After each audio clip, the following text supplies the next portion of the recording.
Hello everybody, it's Joe from PrepAgent. Good morning, it's Monday. We are in October 21st, right guys? Sound right? October 21st. Hope you had a good weekend. This morning we're going to do property transfer. So everybody say happy Monday. Everybody write happy Monday. I woke up this morning ready to go. For me, I actually like Mondays because I feel motivated to kind of get stuff done, kind of achieve my goals, start a new week.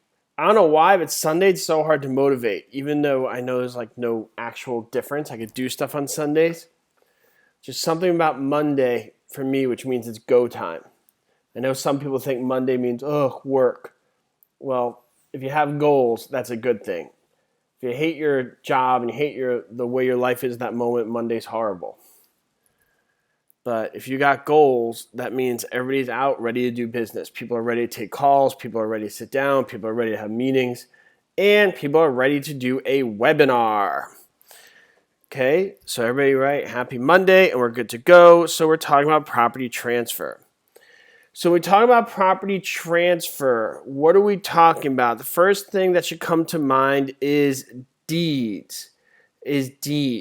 Why do deeds come up when we talk about property transfer? What do you guys think?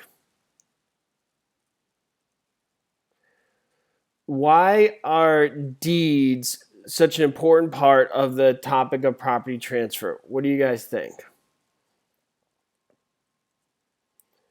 Do I sound like I have a cold, Susan? I'm okay. I think it's just my voice. Maybe I have a little cold. I'm recovering from a cold, but I think I'm okay.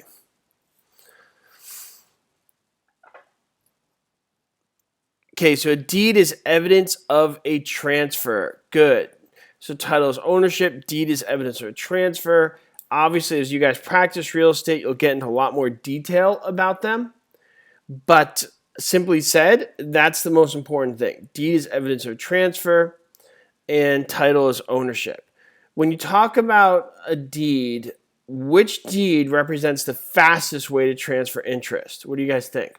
What type of deed represents the fastest way to transfer interest?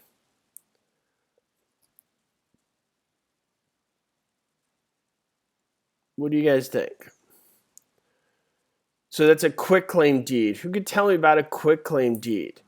What is a quitclaim deed?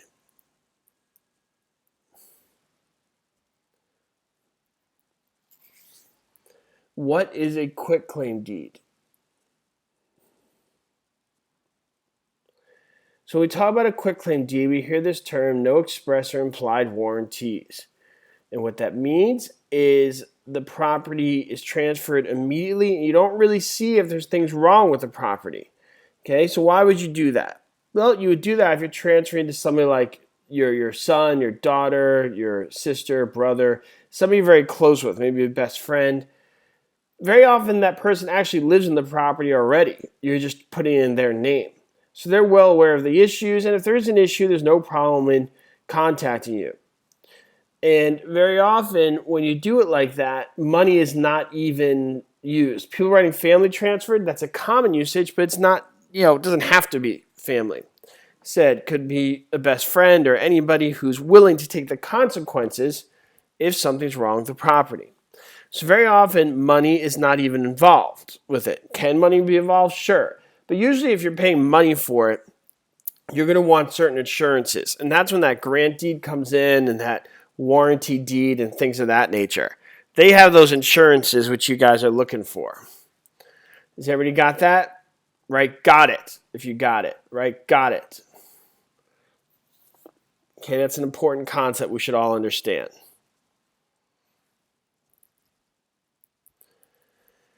So when you get that property, okay, you have something called equitable title and legal title. Do you guys know what the difference is? What's the difference in equitable title and legal title? Who knows? What's the difference between equitable title and legal title?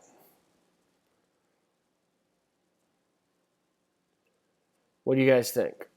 What's the difference between equitable title and legal title? Equitable title is the right to use and possess and gain equity. Legal title is the right to sell. So generally speaking, when you get a property, you take out a loan from the bank, you do not have legal title. You have equitable title. The bank has legal title because they need that right to sell in case you don't pay them the loan, right? They have that right to sell. They have legal title. You have equitable title, the right to use and possess, and that also entails the right to gain possession at a later date. When you have equitable title, somebody can't come in and just pay off that loan to the bank and get legal title at a later date. If you think about it, that makes sense.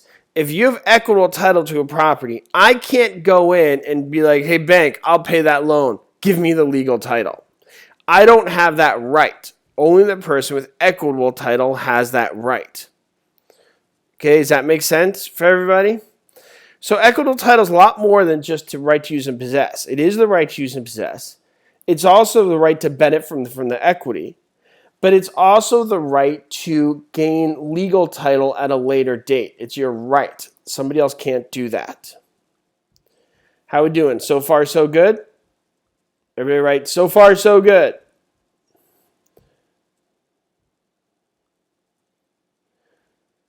I can't get that song by Sting called I'm an Alien. I'm an Englishman in New York. Anybody know that song? Whoa. He did a live show with Shaggy, the Jamaican guy. And it was really good. It's on YouTube. You guys should look it up. Whenever you hear a song that you wake up to, that song's in your head all day. Am I right or am I right? Okay, here we go. Let's do a question on the board. Which of the following will be used to clear a defect from the title records? A, suit to quiet title. B, estoppel certificate. C, writ of attachment. Or D, list pendants. Which of the following would be used to clear a defect from the title records? A, suit to quiet title. B, estoppel certificate. C, a writ of attachment. Or D, a lease pendants. And the answer is A, suit to quiet title.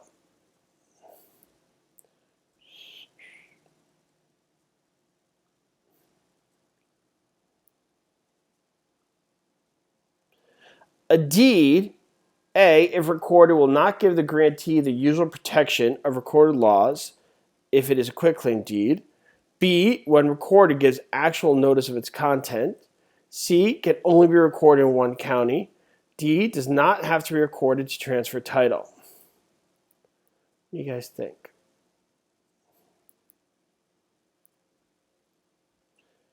And the answer is D. A deed does not have to record to transfer title. I'm glad you guys didn't just be like, oh, I'm going to go with the longest one. It's always the longest one. Good job.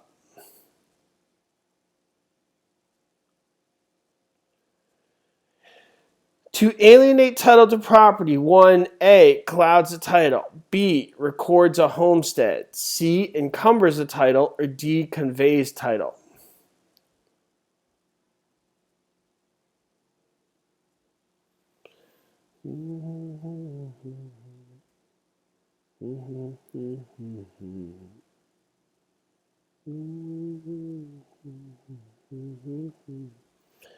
Okay, to alienate is to get rid of, so the answer is conveys title. So you have acquired, you have alienate. Alienates to convey, to get rid of.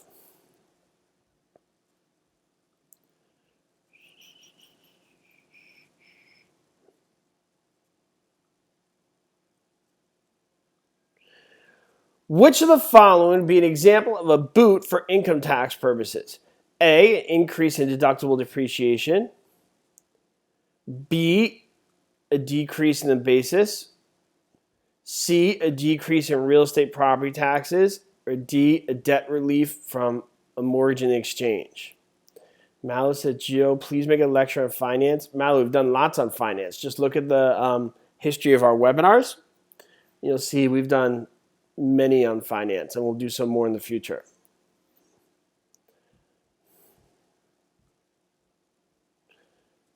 Okay, and the answer is D, debt relief from a mortgage in the exchange. So what exchange are we talking about here? So when they say in the exchange, who knows what we're talking about? What is this called? It's a tax code that could be very beneficial to your real estate career. What do you guys think? So what they're talking about is the 1031 tax deferred exchange. 1031 tax deferred exchange. Okay, so who could tell me about that 1031 tax deferred exchange? So a 1031 tax deferred exchange is a great way to build your real estate portfolio if you do it correctly. And here's how it works, okay? Basically, when you sell the property, you can't touch the money. You put the money into a new property. If you do that, it won't get taxed. Okay? So let's put some real numbers into this. All right? Fang Wu's just throwing out 45, 180. We know what that's about, but we're not there yet. Okay? We don't want to throw out random facts related to this. We got a pattern to this here. Okay, so if you have a property that's $100,000, excuse me, that you make $100,000 on, you sell it, you get $100,000 capital gains. Capital gains is that profit that you make from selling it. Okay, everybody got that? It's essentially what it is. It's your profit from the sale. Now that could be taxed. Let's just throw it out there. Let's say you pay 20% capital gains tax. Yuck. How much money do you have? You have 80 grand. Okay? Now, if you're putting 20% down on your next property, everybody follow me here? If you have 80 grand, that means, okay, that you could make a down payment on that next property. So an 80 grand property, 20% of that would be somewhere in the like the 400 grand range. 60 grand. Thank you. Okay, well no, it would be like a 400 grand property, more or less. Okay, now if you have $100,000, now you could get like a $500,000 property because that 100 grand would be 20% of 500 grand. Okay, has everybody got that? So you could get a much bigger property. So the catch is you can't touch the money. So if you use this 1031 exchange, you can take that 100 grand and put it right into another property, you'll be able to get a much bigger property. You put that 20% down and you'll be good to go. Okay, don't worry too much about my math here, but understand the concept. It's an incentive for the government, from the government, for you to take the money and put it into a new property. If you touch the money, you get taxed on it. Because the government wants you to reinvest, build your real estate portfolio, build wealth, and frankly, take care of the community. Because you owning property, you're much likely to take care of it than if you rent. All right, so everybody got that? Now, some of you were putting out 45 and 180. That's because you have 45 days to identify that property and 180 days to close that deal. Okay, has everybody got that? That's what that 45 and 180 is all about. How many people just love throwing out facts when you say something, but you're really not sure what they're all about? Say 10-to-1 exchange. 45, 180, fixture, Maria. And then you just kind of love doing that. Trade fixture, business. It's like, what is that all about? I don't know. I just know to yell business.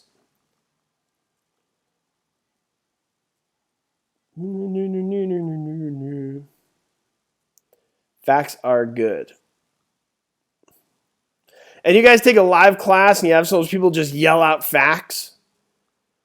They're like that annoying person in the front of the room who raises their hands like, I know. I used to teach those live classes, and whenever I'd have that person, they'd be like putting their hand in front of my face. And I'd look at them and be like, ugh, I hate you. I wouldn't say that, but in my head, out loud, I'd be like, yes, okay, what do you think? But in my head, I'd be like, oh, shut up. It's an adult class. I could do that. If it was a class full of elementary school kids, that'd be different. But these are adults. We're allowed to hate them. Okay, here we go. A title company could make a title search by searching the records of the A, county recorder's, federal land and county clerk's office, B, county clerk's office, C, federal land office, or D, county recorder's office. And by the way, if you're in a live class and you don't know who the person in that class does that, if you don't know which person that is, guess what? You are that person, because you are that person. If you're like, there's nobody in the class like that in my class,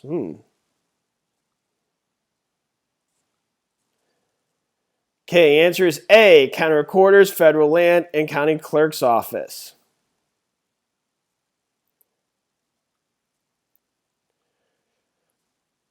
Okay, moving right along.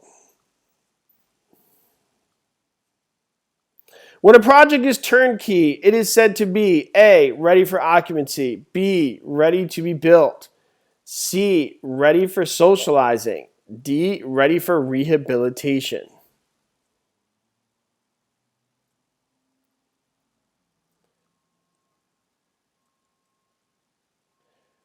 Judy Jones said, never heard of federal land. Sure, Yosemite Park.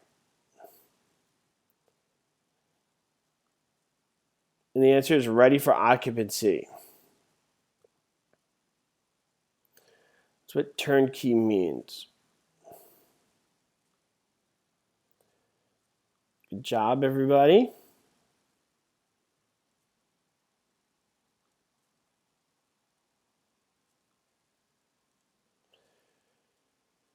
A deed to convey property would be signed by A, any authorized public officer, B, the grantor, C, a notary public, or D, a grantee.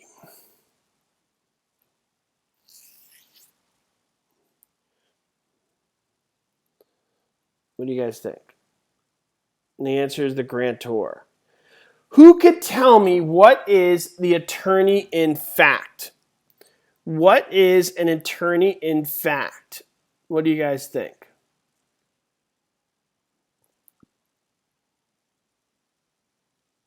What is an attorney in fact? So if you guys don't know, an attorney in fact is somebody who's granted the power of attorney to act as and for another person.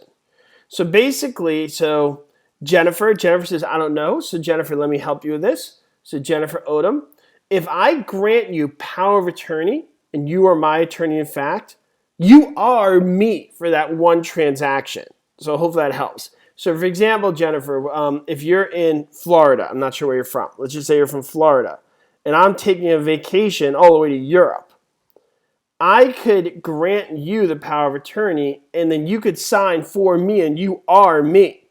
If you guys have ever done this, it's a real pain in the tuchus, because you got to sign your name, and then you got to write as attorney in fact for blah, blah, blah. It's like a whole, you get carpal tunnel syndrome in your hand after signing it. I did it for my dad many years ago. It's a lot of signing. Okay, let's do the next question. Carol enters into a sale leaseback agreement with Joe, under which Joe will become the owner of Carol's ranch. Which of the statements is true of this arrangement? A, Carol is the lessor. B, Carol retains title to the ranch. C, Joe receives possession of the property. D, Joe is the lessor.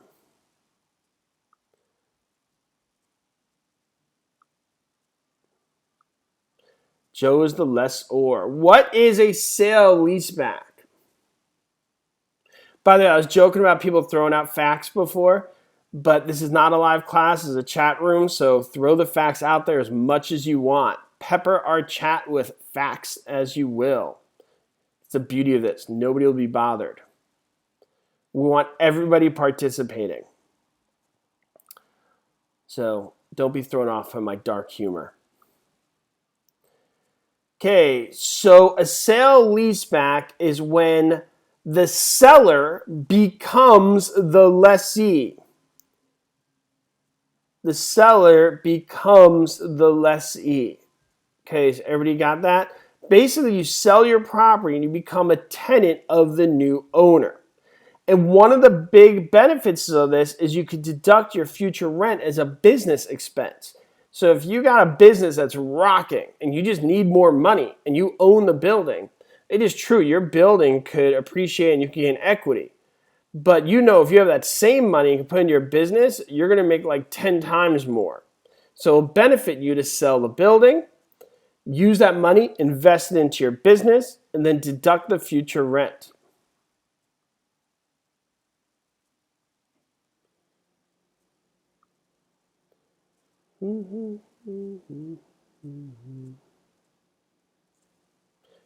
The primary purpose of a deed is to A, give constructive notice, B, transfer title rights, C, prove ownership, or D, prevent adverse possession.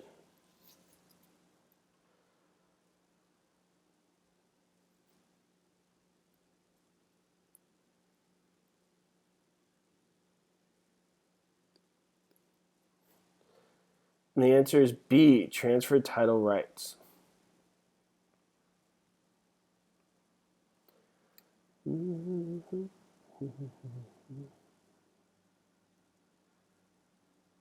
going to go exercise after this. I'm going to listen to some Foo Fighters and rock out. Okay, an acknowledgement may be taken by a notary public who is A, an employee of a corporation who has executed an instrument be acknowledged if he is not personally interested. B, the grantor in a deed be acknowledged. C, the grantee in a deed which is be acknowledged. Or D, the mortgagee in a mortgage be acknowledged.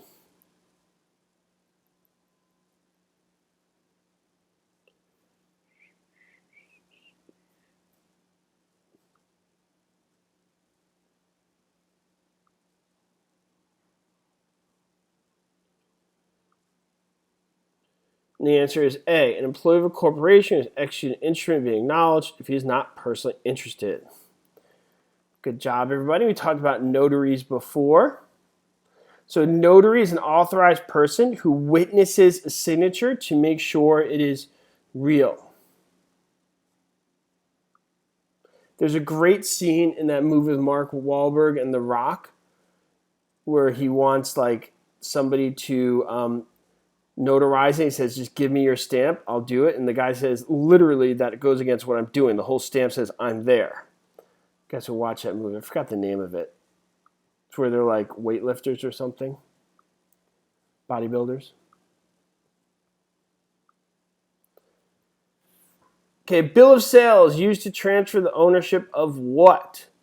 A, personal property. B, real property. C, fixtures. Or D, appurtenances.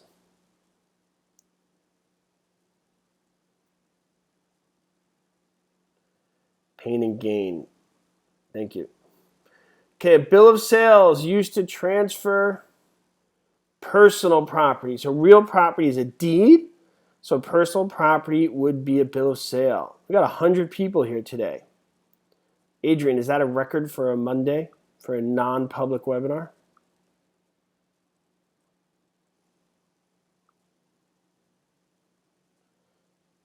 Okay, moving right along.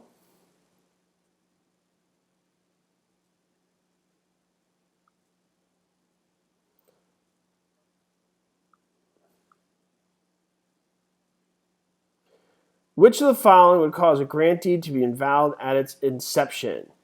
A, legal competence of the grantor. B, it was not acknowledged. C, it was dated on a legal holiday. D, legal incompetence of the grantee.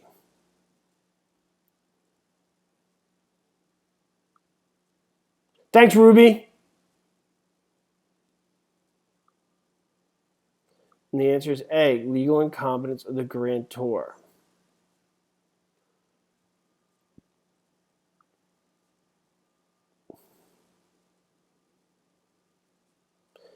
To rehabilitate real property usually means A, design changes must be made to the property. B, the property must be replaced to obtain its highest and best use potential. C, the property will be restored to a good condition. or D, the use of the property will be changed?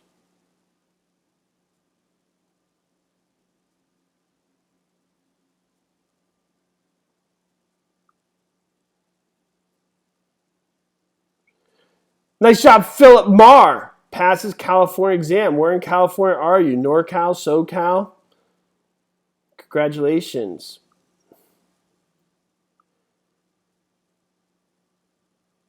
Okay, the answer is the property restored to good condition. Remodel means to change it up. Rehab means to kind of bring it up to par with its condition.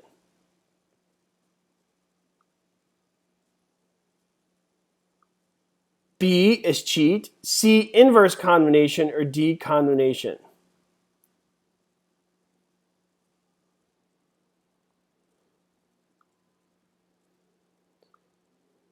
Okay, and this is inverse condemnation. So what we're talking about is the government powers. What are the 4 government powers? Who knows?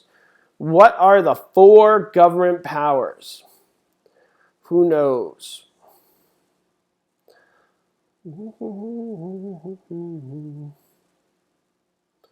What are the 4 government powers? So a lot of you guys are writing PEAT, but we don't all know what that means. So PEAT is an acronym, but it doesn't answer my question of what the 4 government powers are. And what PEAT stands for is police power, eminent domain, taxation, and escheat. Police power, eminent domain, taxation, and escheat. I may have went over this before, I'm not sure, but we should know it anyway. What is the difference between police power and eminent domain? Who knows? Who could tell me the difference between police power and eminent domain? By the way, my connection's pretty good today, right, guys? No issues? I feel like it's pretty good. Did I sound good?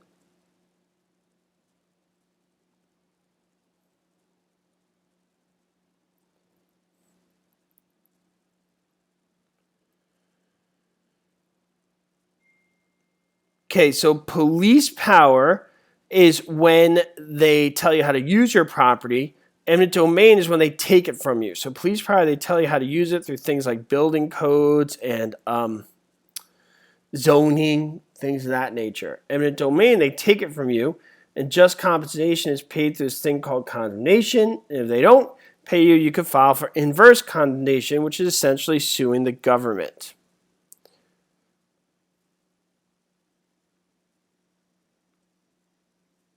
All right.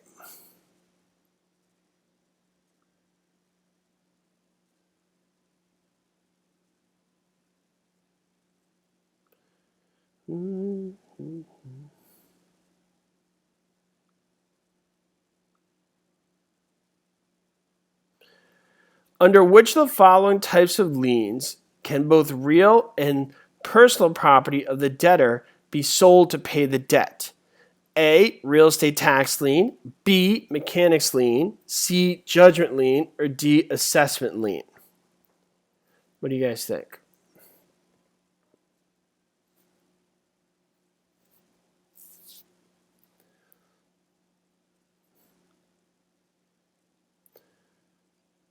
You guys are amazing.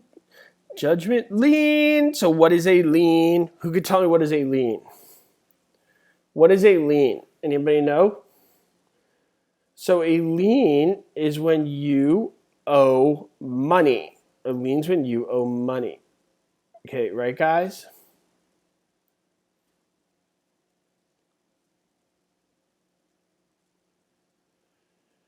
So there's different types of liens. There's general liens and there's specific liens. Okay? A specific lien is if you don't pay, they could take one thing. A general lien, if you don't pay, they could take everything. Can you guys give me an example of a specific lien? What is a specific lien? Give me an example of a specific lien. What do you guys think? Who can give me an example of a specific lien?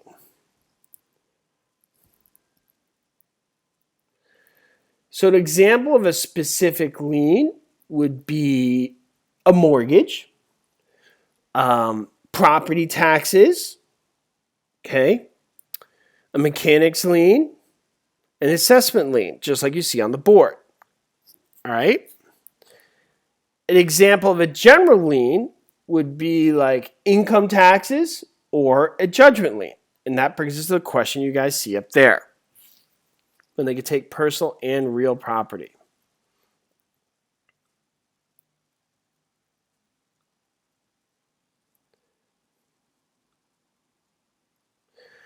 If a buyer agrees to purchase a home as is, A, the agent must reveal known defects to the buyer. B, neither the seller nor the agent is required.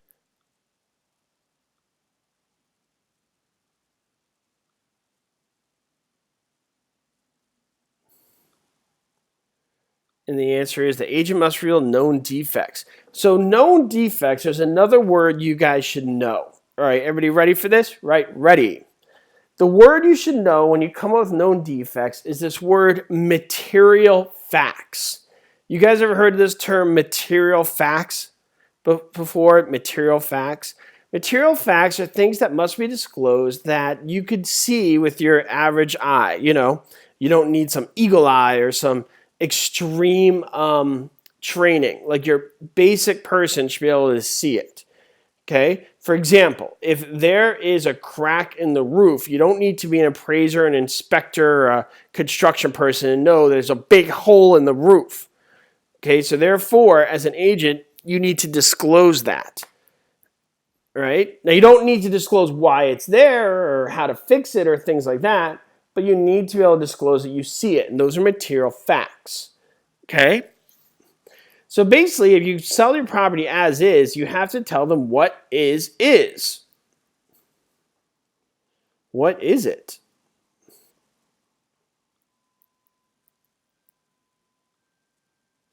What is required if personal property is used as consideration in the purchase of real property?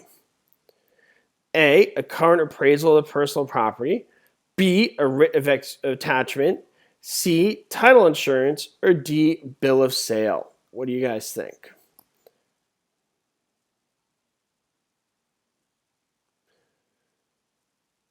And the answer is D, bill of sale. Remember we talked about personal property, you need a bill of sale.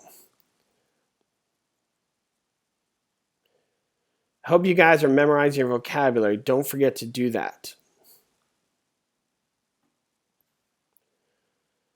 Elements are A, real property, fructus industrialis. B, real property, fructus naturalis. C, personal property, fructus industrialis. Or D, personal property / real property.